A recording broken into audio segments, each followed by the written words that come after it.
जैन जी, जी हाँ दोस्तों, ये शब्द तो आपने सुना ही होगा और इसका मतलब होता है युवा।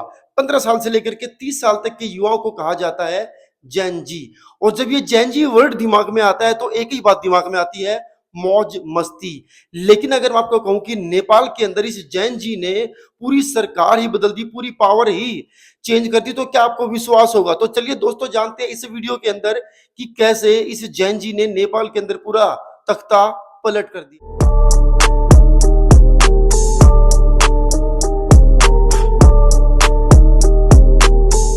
दोस्तों 3 सितंबर को नेपाल के अंदर सोशल मीडिया के ऊपर बैन लगा दिया गया। उसके बाद ही वहां पर एक जैन जी प्रोटेस्ट देखने को मिला। युवा वहां के सड़कों पर उतर आए। वहां के जो मिनिस्टर्स हैं, एमपीज हैं, एमएलएज हैं, पीएम हैं, उनके घरों तक पहुंचे और वहां जाकर के तोड़-फोड़ की।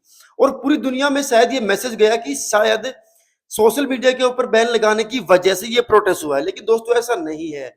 वहां पर बहुत लंबे समय तक जो करप्शन है उस वो एक पीक पॉइंट पर था। वहां की जो मिसमैनेजमेंट है वो पीक पॉइंट पर थी।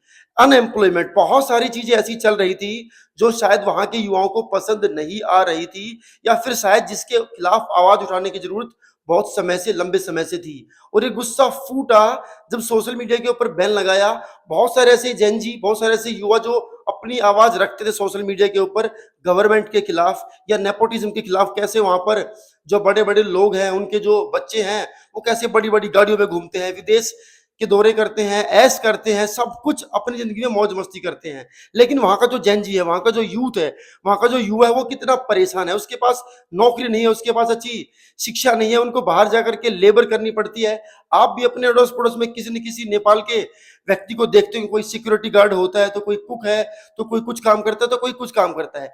इन सब समस्याओं से जूझ रहा था नेपाल।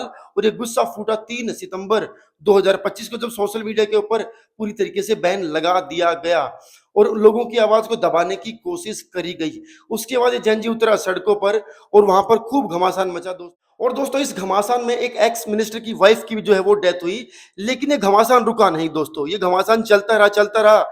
और इसी प्रोटेस्ट के चलते वहां के पीएम को इस्तीफा देना पड़ा, सरकार गिर गई। कई सारे नेता देश छोड़ करके भाग गए। मंत्रियों के लिए अपनी जान बचानी तक मुश्किल हो गई। इतना इस लेवल का गुस्सा देखने को मिला जैन जी के अंदर नेपाल में। लेकिन दोस्तों कहते हैं ना कि अगर आप कोशिश करें तो कुछ भी हो सकता है। और एक जैन जी के प्रोटेस्ट ने साबित कर दिया दोस्तों कि यूथ अगर चाहे तो क्या नहीं कर सकता। किस तरीके से नेपाल में पीएम तक को इस्तीफा देना पड़ा, सरकार ही बदल गई दोस्तों वहां पर।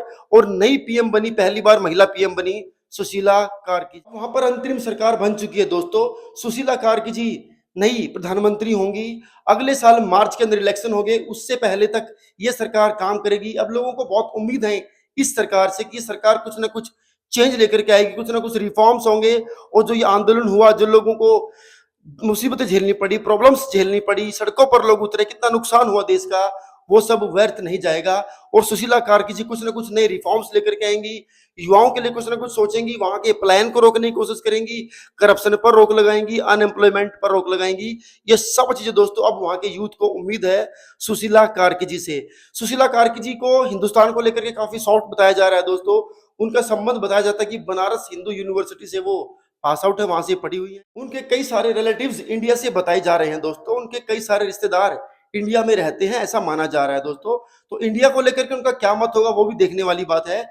लेकिन कुछ तस्वीरें ये भी सामने आई दोस्तों कि जैसे ही ये प्रोटेस्ट खत्म हुआ, नई पीएम का जो है वो नाम आगे आया, उन्होंने शपथ ली पीएम पद की। तो उसी वक्त ये भी देखने में आया कि कुछ जेनजी लोग, कुछ युवा लोग जो सड़कों पर उतर आए साफ सफाई करने के लिए, उस नुकसान की भरपाई करने की कोशिश करते हुए दिखाई दिए। बहरहाल बात यह है दोस्तों कि एक जेनजी प्रोटेस्ट इस लेवल तक भी जा सकता है कि पूरी की पूरी सत्ता ही बदल दे, पूरी की पूरी पावर ही चेंज कर दे। आई होप कि जो नई पीएम होंगी वो देश को सुनेंगी, उनकी बातों को समझने की कोशिश करेंगी। जिन वजहों से ये प्रोटेस्ट हुआ वो वजह देश में दोबारा ना हो, ऐसा कुछ देखने को मिलेगा। इंडिया के लिए उनका क्या मत रहता है ये तो समय ही बताएगा। लेकिन उम्मीद करते हैं कि अब नेपाल में सब कुछ सही हो जाएगा।